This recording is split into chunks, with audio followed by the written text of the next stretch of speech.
Good afternoon, everybody. Good afternoon. Please do turn your cameras on if you're able to. It'd be lovely to see your faces. Great to know where everyone's dialing in from today. If you can pop in the chat. We've got quite a few names. Oh, nice to see Zara again. Zara's joining us. Hello, Iris. Lovely to welcome you to the webinar today. We've got a few people. Hello, Tracy. Tracy's just popped up. Nice to see you. It'd be great to know where you're all dialing in from today. If we've got any overseas visitors, I think we've got someone from China I've spied, one of our regulars. Hi, Sarah, Ben. Wonderful to welcome you all to our webinar this lovely Friday afternoon. Ireland, fantastic, really great. Well, I thought there was a few international guests today, so thank you so much for joining.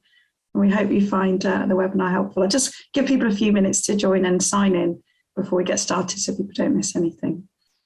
So China, I did spy we had China. Ipswich, wonderful. Sunny Ipswich. Germany, oh, fantastic. Welcome, Iris. Welcome from Germany. Lovely to welcome you this afternoon.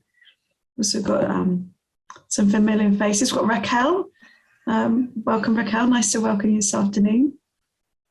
Cumbria, not international. Grace, still very nice to welcome you, Grace. Pamela, lovely to see you, and Emma. And we'll get started shortly. A few people, it takes a few minutes for people to join and sign in. If you feel comfortable popping your cameras on, it'll be lovely to see you.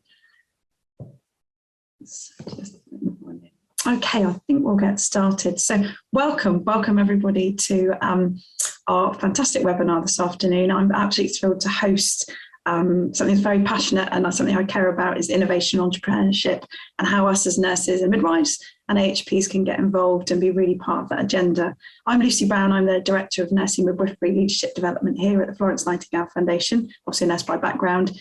And I have one of the parts of my job, which I thoroughly enjoy, is to host the webinar series. So I'll just a bit of housekeeping before I hand across to our wonderful panel of experts. We will be recording today, as you probably heard as you joined, and that's will be housed on our YouTube channel. If you have any issues with that, please do let me know.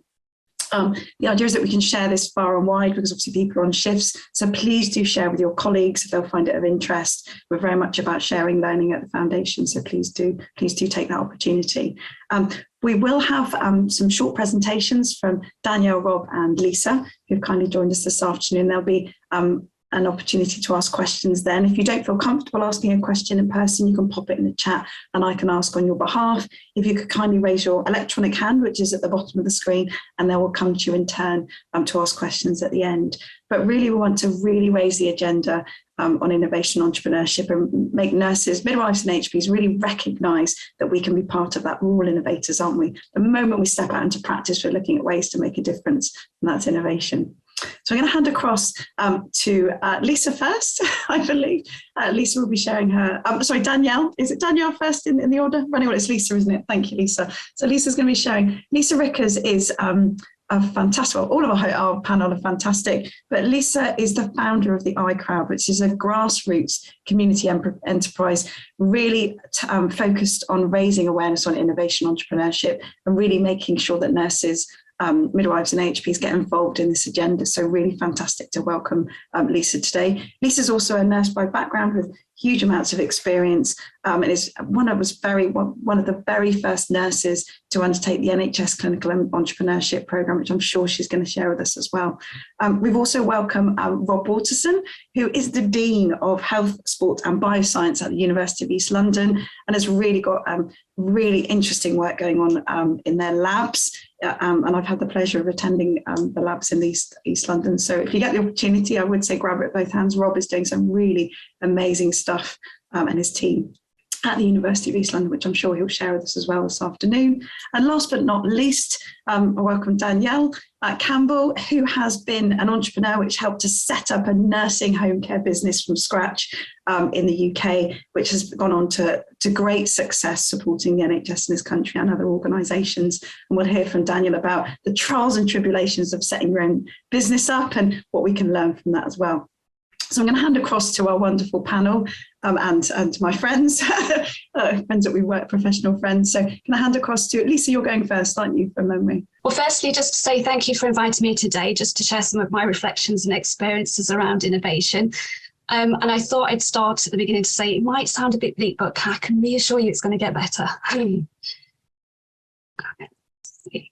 So a large part of my career has been spent supporting people after bariatric surgery, which is not necessarily always understood by healthcare professionals. And there's still a great deal of stigma associated with obesity. So this is often translated into poor funding, a lack of resources and available services. But I embraced the challenges and I absolutely loved my job. And it was safe to say that the role is quite niche and opportunities are very few and far between. But I still remember quite vividly to this day when I learned in the corridor in the most unprofessional manner that the service that I had been instrumental in building was about to be decommissioned. And I thought at that moment that the bottom had fallen out of the world. So after the initial shock, denial, anger, and movement towards acceptance, I realized I had to move forward. So it was back in 2019, and I gradually managed to adopt more of a growth mindset after being in a state of absolute fear. That change enabled me to see a wider horizon, to look outside of the hospital, the NHS, and also to consider other possibilities. And I started to allow myself to dream big. And I realized that my constraints weren't just about the closure of the service, but a failure to operate and implement the care that I felt needed to be delivered. I'd tried for many years to bring in change and transformation, sometimes with some success and other times with epic fails. Like one example I can give is spending 6 months writing a bid application to revolutionise how recorded patient outcomes were detailed by our IT department at the last minute. But the moment I left my job, it felt that I was being liberated and breaking free from all those shackles that had held me back. Each and every one of those constraints had propelled me forward towards the next phase in my career. And it's a phase that I might never have happened had I continued in my role. And I realized that I had become too comfortable. So an opportunity arose during the pandemic. So each year in America, they hold an event called Hack for Health. And because of the pandemic, that year was going to be held virtually. So I signed up, not really knowing what to expect. I was surrounded by about 900 enthusiastic nurses, midwives, and AHPs wanting to spend their entire weekend solving problems. I joined the challenge that I wanted to be part of, which was called Project Flourish. And this project was looking at how we can perform remote patient monitoring, even in countries or areas which did not have internet access. So we came up with an idea using old technology from mobile phones and repurposing this for patient monitoring. We produced a pitch deck during the weekend, and we pitched our idea at the end of the weekend. And surprisingly, our team won our category. So I kind of thought, well, now I've started, so I may as well carry on. So during this time, I joined a lot of entrepreneurial design thinking and startup events in Oxford. And I need to say that I'm more of an introvert, and networking is at times painful and uncomfortable for me, but something kept driving me forward in spite of the fear and discomfort. But I started to notice that I was the only nurse in the room. And I was told that the innovation idea that I was working on would be more credible if I was a doctor or had a doctor who was involved in the project. And that made me really start to question if it was in fact true or just a perception. So I started to look at what was available for nurses who were interested in innovation. And at this time, there wasn't much. So I spoke to lots of people and they told me, well, we invite nurses, but they just don't turn up. And so I asked them if they'd asked why nurses weren't turning up, but they hadn't gone that far, but just to say that they wanted to build an inclusive ecosystem. So as Lucy mentioned, my next aim was to get into the NHS Clinical Entrepreneur Programme. That meant that I got to go back and work in the NHS to be eligible for the programme. But I recorded an elevator pitch, I outlined my innovation, and again was surprised that I was successful. But I also noticed that nurses were really thin on the ground in the programme. And again, I was told that the programme wanted to improve their diversity. And I think this is in progress, but it is quite slow. To get onto the programme, thankfully, I didn't have to get a line manager's approval for my application because I think that would have been a stumbling block. But I didn't receive any support or was given any time within my work to attend the sessions, which made it difficult and challenging. And I often used annual leave so I could participate in the sessions. But with these cumulative experiences, I felt that familiar tug where constraints drove me forward past my fear. And I felt compelled that a lack of diversity in healthcare innovation was just another problem which needed to be addressed. And I tried to dismiss the idea at the beginning because I was pretty busy, working on a startup, doing the NHS Clinical Entrepreneur Programme, working full time, but it just wouldn't go away. So I accepted that I need to do something so I could find a way. I did some research, and I was staggered by this research that came out within Nursing Times and Nesta in 2019, where it found that innovations were being stifled by a culture that ignored new ideas. And that 66% of nurses didn't feel supported to try out new ideas. I knew that this problem existed. I just didn't realise it existed on that kind of scale. So with a lot of juggling and determination, I've got 3 different startup experiences, all at different stages. So I started off as a co-founder of Pretomize, which was to develop a digital prehabilitation program aimed to help people prepare safely for surgery. But that venture is currently on hold. We made some mistakes, and I wasn't happy with a unicorn approach style to building a business of building, scaling and selling. I'd invested around 14 years of my life's work and thinking about selling that on in a few years when I really wanted to see that develop and to grow and to flourish. But leaving a company can be tough. So think carefully, as you would with any marriage proposal, because divorce can be messy. And so leaving as a director in a company. So just make sure you kind of consider those options. And it's a lot more challenging than leaving your job as an employee. The iCrowd is a creation to promote an inclusive ecosystem for nurses, midwives and AHPs to become leaders in innovation. I can see that we often tend to want to have a different approach to innovation, an approach that's more collaborative and based less on competition. The iCrowd is in its early stages, but the community is growing and we've just exceeded 1,500 followers on LinkedIn. And then finally, my newest venture is called Evinco Health, which will see my initial innovation that applied to the NHS Clinical Entrepreneur Programme come to fruition. So we're working to provide a holistic recovery programme for people with long COVID, and then moving on to support people after bariatric surgery and also with prehabilitation.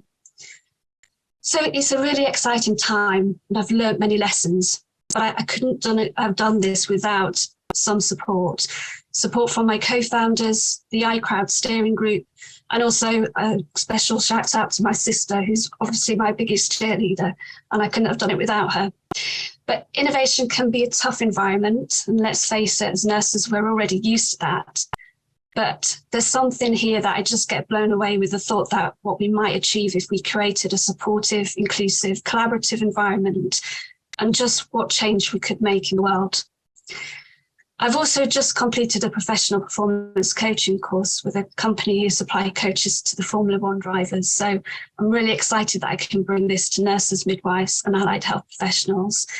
And it's based on an holistic program which focuses on the premise that a better life means a better performance and not the other way around. It has values and purpose at its core, and it's really helped me to move in a direction towards my values and to build confidence in my actions. It is far better to move slowly in the right direction rather than quickly in the wrong direction. And my experience with Pretomize was a reflection of moving quickly in the wrong direction. So in making these transitions, I've become more comfortable and accepting. I can see failure as a positive. I'm getting comfortable with the feeling of being uncomfortable. And just so you know, I get uncomfortable with it now, but it's okay. I'm all right with that. And also just trusting my own path, being guided not by someone else's versions of success, but by my own measures, which align with my purpose and values. And then just a bit of a kind of cheeky plug here, but I'd love to come back and share with you with the iCrowd survey that we did. We managed to collect 438 responses, which makes it the largest survey on innovation for nurses and midwives in the UK. And if you did take part in that survey, I just wanted to say a huge thank you. And to give you a little sneak preview, one of the questions we asked is what support you would need to develop your ideas and your responses. And this was then themed into 7 categories. Time and leadership support are often supported by an organisation that we work within. And then the other categories can be supported both within and outside of an organisation. And it kind of suggests that we need a dual approach to support diversity and innovation, one which supports organisations to build an inclusive innovation culture, and external organisations which can wrap around organisations to supplement and support this with a broader vision and less siloed approach. The survey is just a start, so we're interested in taking the next step, which is an appreciative inquiry approach, to find out what good looks like and how we can build inclusive innovation into the fabric of nursing and midwifery culture. And if you'd like to get involved or take part in the research, do reach out. I'd love to connect with all of you, and thank you. And I believe I'm now going to be passing on to the wonderful Danielle.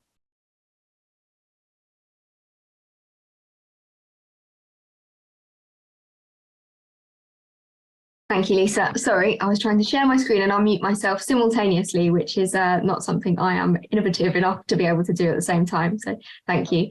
Lisa, it was really lovely to listen to your presentation. I think lots of it's resonated quite well, and I think it'd be interesting to see some of the similar themes that hopefully I'll cover too. So hopefully I have succeeded in sharing my screen. Again, Lucy, thank you so much for inviting me today to be able to speak. I think, like everybody hopefully that's joined today, innovation and entrepreneurship in nursing is something that's really dear to my heart. So it's an absolute pleasure to be asked to talk about my journey and the journey of the organisation that I'm proud to be part of and proud to have founded. So, like Lucy said, I'm a nurse first and foremost, and have been on a journey of entrepreneurship over the last sort of 4 years. I've had an interesting background up until I started of working within the NHS, within the private sector, and also spent some time working in the pharmaceutical industry. And so it's a pleasure to talk about this journey and how I've implemented that experience in working within that experience to implementing into setting up the business. So it's been an interesting journey. I was approached by a colleague and a dear friend who I've worked with a lot, and we've worked in the private sector, supporting the NHS with services, with specialist home care, and we'd worked with a number of different organisations. And, you know, we came across a lot of challenges, and we'd become very frustrated as nurses by working in organisations where nurses weren't always put first and nurses weren't always given a voice or advocated. And in that way, we felt patients were being done a disservice, because without nurses' voices, how do patients' voices get heard? We are the ones on the ground speaking to patients and able to advocate for them. So, yeah, he said, let's do this. There's got to be a better way. And my first thought was, yeah, that sounds absolutely fantastic. So there's the idea. And then very quickly that turned into this massive state of fear. And what was interesting about what Lisa just discussed in the very first couple of slides was this imposter syndrome almost of, but we're just nurses. We can't surely do something this innovative. We surely can't take this on ourselves. And to set up an organisation as nurses to work with, to become CQC registered, to look at partnering with an organisation such as the NHS that is a tough nut to crack. We thought, how can we do that? We're not a doctor. We're not pharmacists. We're not a large global pharmaceutical organisation. How on earth are we going to do it? And yes, it was terrifying. Not just that, and not the how do we do it, but what if we fail? We've got years worth of nursing experience. That's a lot of time spent building kudos in the environment. You've got all of this experience. You're known in your careers. You don't want to then suddenly become a failure at trying to set something up. Also, you know, you're starting to support patients and put your name at the front of that. You don't want to let patients down. You don't want to give a bad experience. Did we have the skills to be able to do it? And the other thing around failure is we were giving up jobs. We were giving up secure jobs with secure salaries, with pensions. Somebody else who was responsible for just making sure that enough money came in to pay the salaries of your colleagues around you. Is an absolutely terrifying thought to be able to take that responsibility on yourselves. So, but we did it. We successfully set up, as Lucy said, an organisation that started off as a UK-based organisation to support the NHS, to support the pharmaceutical industry, and support clinical research organisations to deliver specialist nurse-led care for patients at home. And it's gone from strength to strength. So we're actually now working on a global perspective. We are able to be part of a wider global clinical team, which is, it's still, even when I was writing my bio to send over to Lucy for ahead of this webinar, it sort of seems, it seems too modest to be able to discuss that that's what we've managed to achieve. But what helped us get there, because it wasn't just two nurses that had decided that this was going to be the journey we'd go on and we'd be able to make a success. And I think one of the most important things is collaboration. And that's quite a broad term and probably actually touches on quite a number of the points that I've put together in these slides. But collaboration was key because we needed to work with other like-minded people. I Googled ahead of taking part in this webinar, what makes a good entrepreneur? And lots of the keywords were passion, resourcefulness, the ability to improvise, strong determination, high levels of curiosity, the ability to listen.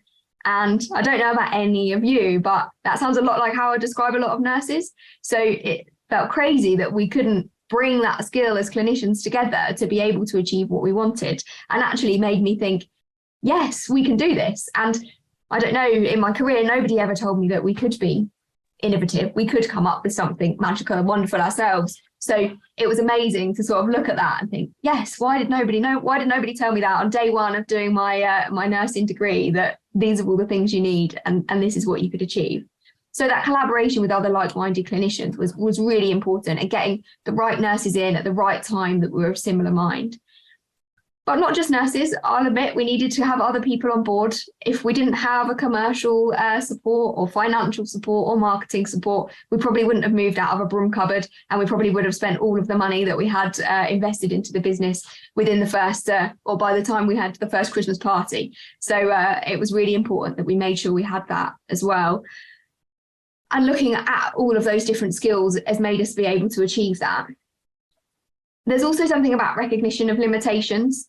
And some of that, when I first wrote that point, I thought I'd be talking about the recognition of my limitations as a clinician and how that could drive me forwards running a business. But actually, some of that recognition of limitations is deeper than that when it comes to being innovative and entrepreneurial. And I wonder if, I don't know, Lisa and Rob, if you'll resonate, or the rest of you on the call, but it can be exhausting trying to drive something new over the line. And there's lots of barriers in the way for nurses, especially, I think, to lead, and actually recognizing what your boundaries are and the amount you're willing to push yourself to get something over the line is something that we've had to learn. And as I said, there was that fear in the beginning, and don't get me wrong, I wanted to run a mile many times and have tried to, but keeping going and bearing with it and keeping hold of the idea and the reason why you started. And on those bad days, and with entrepreneurship and innovation, there's often lessons to be learned from mistakes that you make and the failures that will come along the way and the ideas that you try to pursue that you think is a good idea. But keeping hold of what has born your innovation is what keeps driving you. So I think that's something I probably should have put at the top, is keeping hold of that. And learning lessons. I think, Lisa, you mentioned it as well, the lessons that you have to keep learning. And we're 4 years in, and we're really fortunate with the position we're in, supporting patients across the globe, supporting nurses across the country to be educated and upskilled. It's fantastic, but there's still lessons to be learned every time. There's still ways we can improve. And I think as nurses, we're always willing to learn. And I think that's lots of skills that we can put in there. I think with entrepreneurship comes resilience, and those lessons to be learned. And I don't think that there's a much more adept audience than nurses with resilience. So I think we all need to give ourselves some credit and understand what it is that we can achieve, and that hopefully we can evidence today that we have achieved. And the other thing is risk. I'm a very risk-averse character. And again, I think lots of nurses are risk-averse. We're all really good at spotting risk. We're all really good at mitigating risk. But I'll hold my hands up and say I'm not very good at plunging feet first into risk.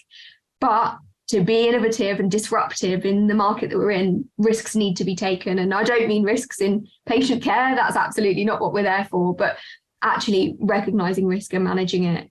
But that's become a really good skill to be able to work with sort of commercial colleagues and recognize where that, again, limitation is with your ability, and draw on other people's experience, learn how they're going to look at risk and how they can manage that risk sensibly for you to be able to succeed.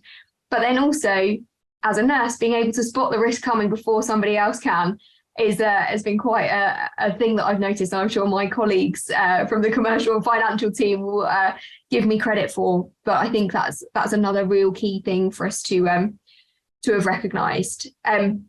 So there's lots of journeys, there's lots of work that still needs to be done for us. And I think hopefully us as an organisation and being nurse-led, we've kept hold of that idea. We've kept patients at the forefront of everything that we've done. And we're really trying to encourage our nurses to have a voice in our organisation and be innovative and understand that the organisation that we've set up has been fantastic, and we're having successes, and that's fantastic. But we wouldn't be holding on to our idea if we weren't trying to encourage the same out of the nurses that work for us now.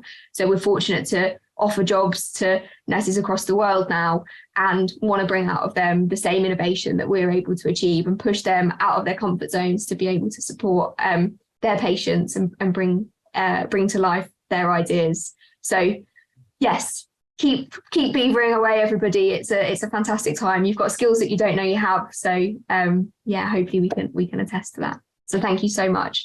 And I think if I'm right, I'll be handing over to Rob now. Thank you, Danielle. I'm just going to try and share my screen. 1 second.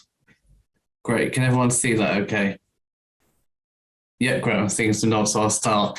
So, first of all, before I go into my presentation, I think it's really important to say thanks to Lisa and Danielle already, because actually some of the things I think I'll mention anecdotally towards the end, you've already said, and actually it's really good because I think it shows that we're all on the same journey together. And actually innovation, and whether or not we describe ourselves as innovators at the time of innovation, you have to have a lot of grit and determination to do this. And it's something that some of the skills you have to learn on the job, and you can't be taught that. So just say thank you for that. So hearing two inspirational stories already, I'm going to end on my journey, I suppose, of actually how I've innovated through education, and particularly through nurse innovation. And as Lucy said, my name is Rob Waterson, and I'm the Dean of School of Health, Sport and Bioscience, which in essence is already quite innovative for a nurse to be leading areas that are not nursing, because actually there's a lot of learning that takes place, and you have to sometimes fly by the seat of your, as you go, just to try and actually get through the day when there are difficult decisions to be made. So hang on, let me just move page. Great. So I wanted to talk through my journey, because I think there's often times when I look back at my past now and I realise that actually I've been disruptive or innovative in my approach in the past, where at the time, if you'd asked me if that was an innovative project or an innovative curriculum development, I would have said no, it's just slightly different. And I think there's some element of how do we realise our past, and how do we then, once we realise we're actually quite an innovative personality, how do we challenge, as Danielle was saying, some of those risk elements, and actually take the risk to mention an idea or talk about it. So I'm a registered nurse by background.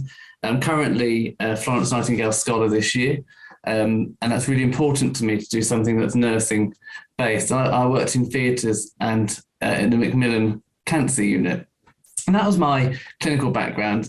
And I used to have lots of ideas of how to change a service, how to change things, but I was too risk averse back then to say anything. So I'd often go away and think, well, that could be done better without saying it. So I moved into education on the premise that I could make a difference to more people, to more nurses, to more patients, by being in education and imparting wisdom and knowledge. And I started in education running CPD bespoke courses, which was daunting because you never knew who you'd get in the classroom, whether it be a band 8B nurse or band 2 healthcare assistant who worked somewhere else the week before. But actually that taught you to be innovative in your approach to teaching. And my teaching was never the same week on week. And that led me to end up leading on apprenticeships in the area I worked. And actually with apprenticeships, you're ripping up the rule book. And this is an area where actually, if I look back, I was already innovative in the approach I was delivering, but you're not aware at the time that you're doing something that's groundbreaking or revolutionary. It's only when you look back, well, I look back now at that time and think, changing the way we ordered the curriculum, how we scheduled the teaching 1 day a week, all of this was innovative in a university setting that was also quite strict and quite rigid on how it operated. And that led me to do a project management course and move to Health Education England, where I was the programme lead for nursing and midwifery for London, with a focus on workforce transformation and the introduction of the nursing associate role. And this was where I started to realise actually I was a disruptor, and I'd go into organisations and ask them how to rip up their workforce plans and how to start thinking things differently, looking at need and then working out who you need, not just saying we need another nurse. Actually, what do you need that person for? Is a nurse the right person? Can you have a new role? Can you have something else? You start to identify that people, and you have to be quite, you have to have the fear to go into those meetings to think actually what I'm saying is right and what I'm doing is right. So that's where I started to realise I was quite innovative. I decided to move back to education, and I came to the University of East London to start off as a programme lead for the nursing associate programme. It was my specialty. And actually quite soon in COVID hit. So I was sent off to the Nightingale Hospital with my old employer to help that. Again, an innovative approach to education, because we were suddenly training hundreds of people with 2 days notice to be ready to be ITU nurses in a 24, 48-hour period. So actually the approach we took, the RAG rating system, everything we did was innovative and at speed. I came back to university and was quite quickly promoted into the Director of Careers and Enterprise, which is one of those odd job titles. But for me, it was about innovation. It was about making a change. And during COVID, I walked around empty buildings in the university, which Lucy has seen. And I think Danielle and Lisa, both of you have seen it as well. And we had a big building that was empty. And we had an opportunity to think, how do we stop doing what we've done before? And how do we think differently, utilising space in a completely different way? So we ripped up the rule book and we started to redesign that building. And as well, during COVID, we're also thinking, we have vulnerable learners. How do we get them placement opportunities without them being physically in placement? So we had to really start thinking about that.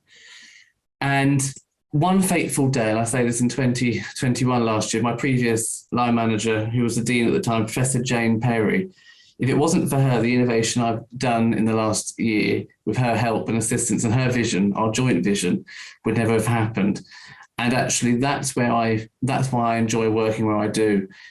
I can have the big blue sky thinking, and I can be free to go up with some ideas, and I'll be shut down maybe 9 times out of 10, but I can have that fear removed and talk in open meetings about what my ideas are, and then come away with one very good idea, and we go ahead and we do it.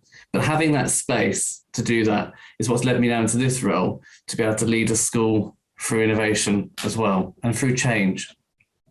So I put the next slide up because I didn't want to bore everyone here with lots of pictures of what simulation labs look like and actually the similar rooms to you might have. I wanted to share the vision we had. And the vision we had was to create near real life experience, but in a simulated environment. We wanted a whole patient journey. I'm a nurse very much, but actually, if you listen to the news at the moment, it's all about doctors and the medical profession, or doctors and nurses, and we forget the interprofessional team that sits within that can actually help. So we've created what we now call the Hospital and Primary Care Training Hub instead of our clinical education building.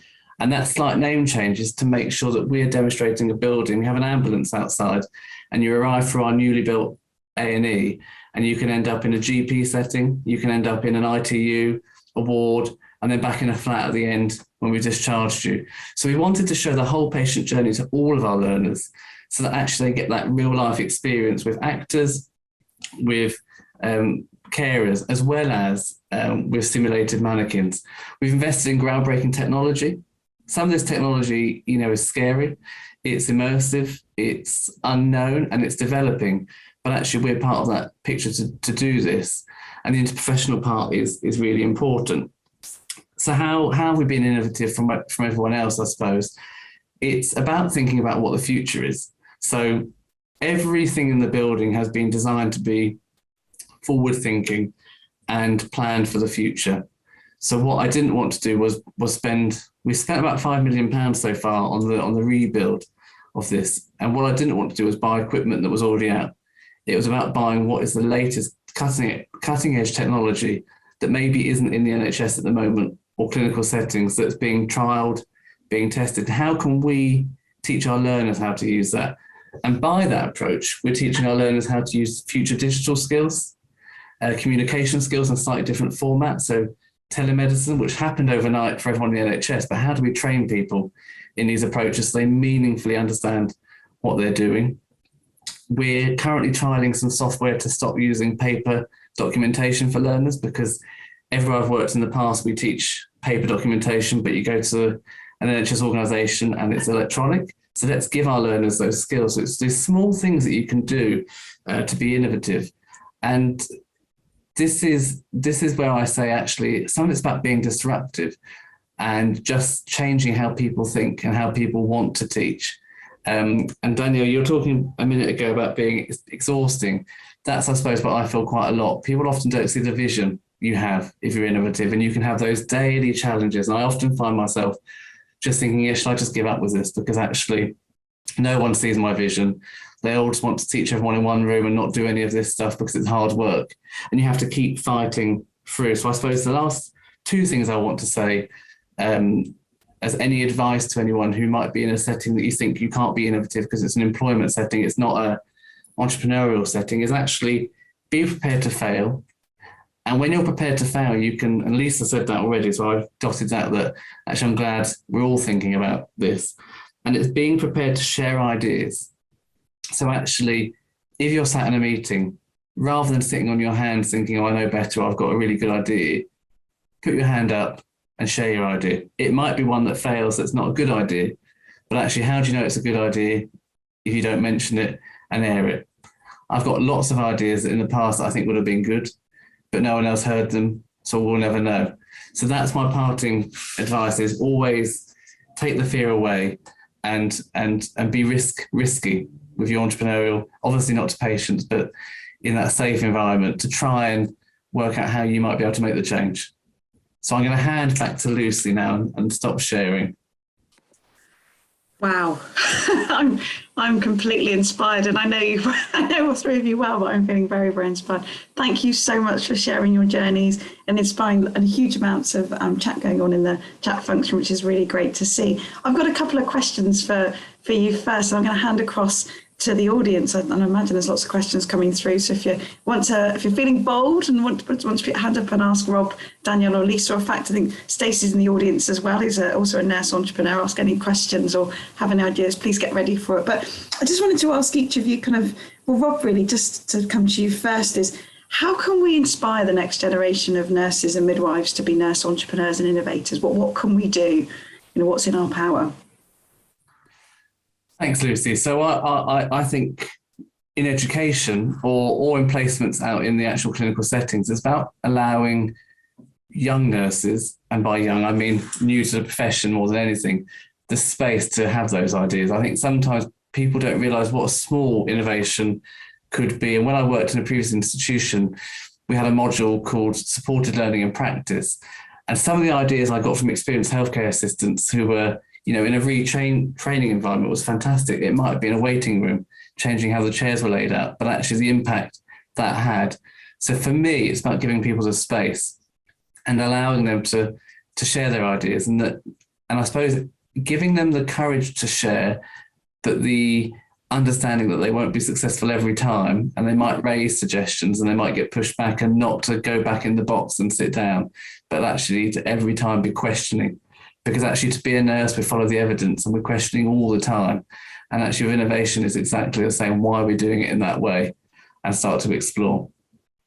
Brilliant. Thanks, Rob. And do you think there's something we need to do from an academic perspective, perhaps on our curriculum? And I'm leading you enormously. I know. Do you know, the thing is, for me, every curriculum for nursing, and we've got so much in the curriculum already, but actually being innovative should be part of the curriculum. How to make a service change, because for me, that's all about patient outcomes. And actually, it's that inquisitive mind, and it should be, for me, part of research or evidence-based practice modules. Innovation is just as equal as research, because actually it's the ideas you have that will generate research of the future. Brilliant. Thank you so much, Rob. Wise words again. Thank you so much. Lisa, I was going to come to you next, and I don't know where you get the time to do all these wonderful initiatives. It's completely inspiring. How can we get involved? How can we support you, particularly the iCrowd and your other initiatives? What can we do as a community to help support and really grow and enhance that ripple effect? I think, yeah, absolutely, because there's no way that I can do this all on my own. And so I do need other people to come on board and support. But I guess the iCrowd, it's around sort of just identifying those role models. I think the value of seeing someone that looks like you in those positions is just so valuable. And to have that supportive, that safe space, I know that Stacey, you've been talking about as well, is vital in order to sort of have the confidence to overcome that fear to kind of give things a go. But I think one of the things I've seen throughout my nursing kind of career as well is just the value of community. I've worked a lot with patient support groups and obviously working within long COVID as well. I mean, that just the strength of the long COVID community is just, overwhelming. And I think that if we can build something like that within sort of nursing midwives and AHPs, then I think we can, I think it definitely needs to be a grassroots movement. And that's exactly what the iCrowd's about. It's about us taking that control, having our voice. I feel in terms of my nursing career, I've often lost my voice, lost my power, or I've given my power away. And I think that's kind of, together, I think we can overcome these huge barriers that we're getting and really change nursing and have a different avenue for nurses, which will maybe encourage more nurses to come in who think slightly differently. So I think, the effects can be profound. I think it is a struggle, it's a starting, it's the momentum, and there's nothing sexy saying this, but it's just one step in front of the other, that consistency of approach.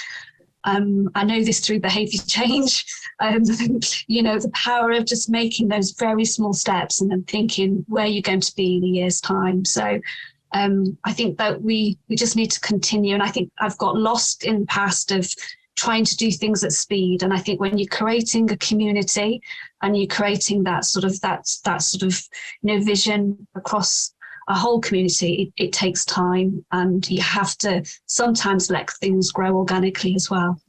Great. Well, hopefully people are feeling inspired today and they'll join the iCrowd and we can all be part of that incredible movement, growing organically.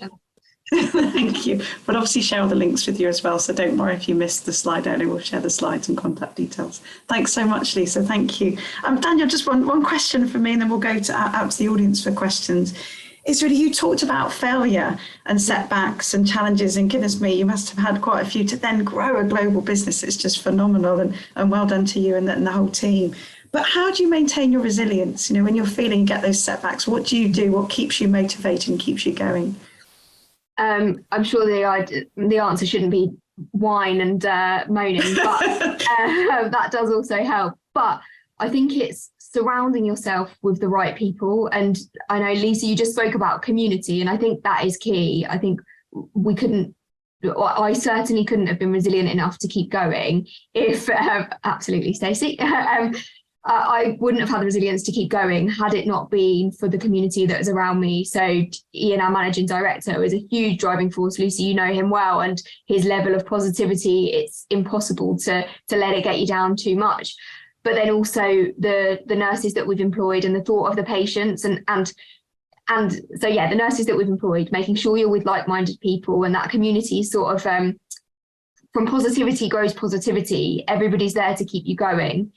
But also then, like I said about holding on to that idea, what is it that gets you out of bed every day, and just keeping that at the forefront of your mind. And sometimes, you know, Rob, you spoke about that exhaustion, and trying to tell everybody what it is that's getting you out of bed every day can be hard, and it can come buried back down. But I think keep that at the forefront, and that will keep you going. That will keep you driven and driving forward for what you want to achieve. So much. Thank you. God, I feel very privileged to know you. So thank you very much. So I'm going to hand across now to the audience, and there's lots in the chat box. Any questions you wanted to ask Rob, Danielle and Lisa this afternoon? We've got a few moments for questions. So if you can raise your electronic hand, I always say that's down at the bottom, or raise your actual hand so we can see you, or pop a question in the chat if you don't feel comfortable doing that, please do. So I think Stacey's popped lots of questions in the chat box. I might go to you first, Stacey, if that's okay. So welcome.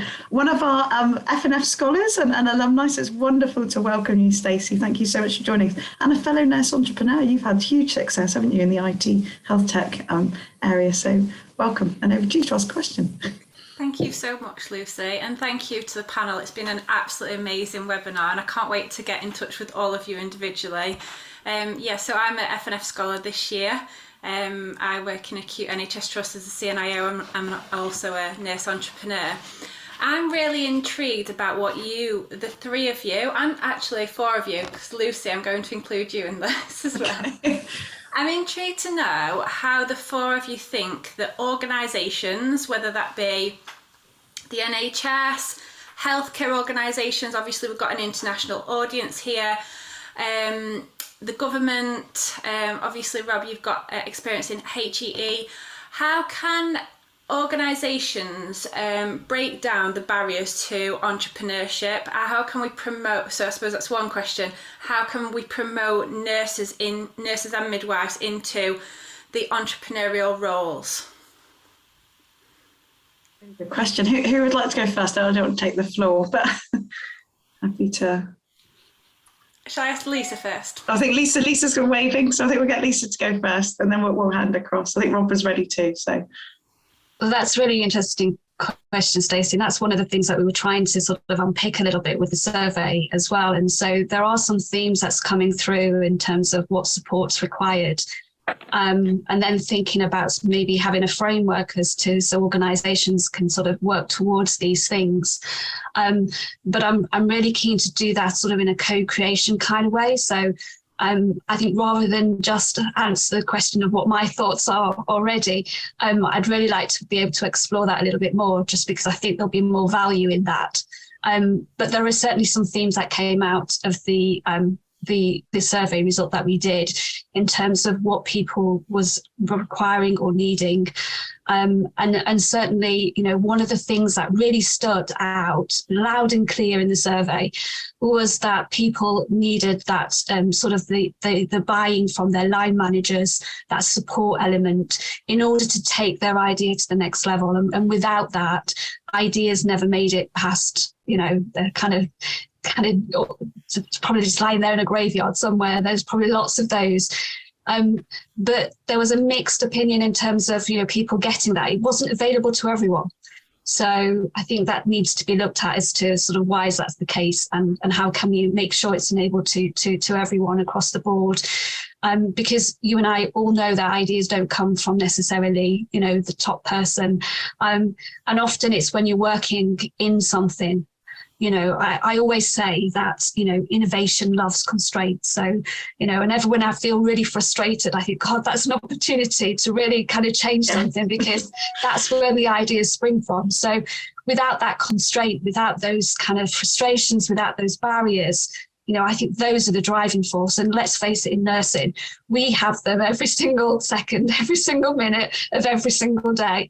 So I think the ideas within, you know, nursing, midwives and HP are just abundant. I just think at the moment we're just not allowing those to grow and develop. But I hope that answers your question somewhat. I'm happy to add. Or Rob, did you want to add something to the response? Yeah, I was just going to add, for me, I think there's two things that always get in the way. And being an academic institution, it's the same for research, and that's both space or time and money. So actually sometimes, and it's one of the reasons I left HE to come back to education, was there's lots of money there and there's lots of innovative approaches, but actually who can have the time to do that? so often people wouldn't bid, or you had the wrong people bidding. So actually, I think organisations can release, especially government organisations, can release that sort of money for NHS organisations to let people bid for it. And actually, one of the things I'm doing in the new year here in the school is I'm trying to do a Dragon's Den pitch where staff who want to do something different can bid for time to be released out of their contract to do something. And I'm going to put together a panel, because for me that's, and it could be research, it could be a change, but actually people often say they've got good ideas, but there's no time or money to do it. So I think that's the key thing we can give people. I'll just add to that, just a small bit to add is really, I guess for me, is raising awareness of like webinars like this. The fact that all of you have joined, we're hoping will create a bit of a movement and a ripple effect. So raising awareness, sharing ideas. Education, I think, is key. So giving people that space to learn and know what they need to do to innovate and be entrepreneurs. So a bit more on that in a moment. And again, I guess it's that raising that voice, giving time and space, as Rob said, and being part of a community like Lisa mentioned earlier, is allowing people to raise their voice, giving them the confidence. And I guess organisations like the FNF is raising that voice and helping you all to do that as part of the alumni membership, is really allowing people to innovate and sharing those ideas far and wide. And I think we're quite fortunate with the people that come on our leadership programs. More and more we're seeing people wanting to innovate, so then sharing those ideas far and wide. And I think just from a leadership perspective is you've got to be bold, you've got to raise up the next generation behind you. That's our duty, isn't it, as leaders, to bring people along with us, share those ideas, give them that power to take things forward. And I think we'll see change happen. But unfortunately, these things don't happen overnight, do they? As Lisa said, you've got to keep it moving. But I think things like this are a first step in that direction. And then from there, all of us working together can really make change. And I love the Dragon's Den. I think someone else popped the Dragon's Den, but I love that idea. And these innovation labs and hackathons as well are brilliant that Lisa spoke about. So go back and do these initiatives, and we're happy to kind of share and support as far as we can. Is that helpful, Stacey? Danielle, anything you wanted to add? I was only going to add some of the sort of practicalities. I wished I had more information going into sort of setting up a business around funding structures and, you know, those simple things that you don't get exposed to generally as a healthcare professional. Funding structures, infrastructure of the NHS and wider global healthcare communities is really, really key. That's quite a challenging landscape to try and navigate whilst you're painting the plane, whilst you're flying it, or something like that, I think is the phrase, as you're flying by the seat of your pants, to quote you from earlier, Rob. I think that's really key, as well as, you know, actual funding being in the way. Yeah, those infrastructures. I think it's really important that people understand that, and the exposure to that.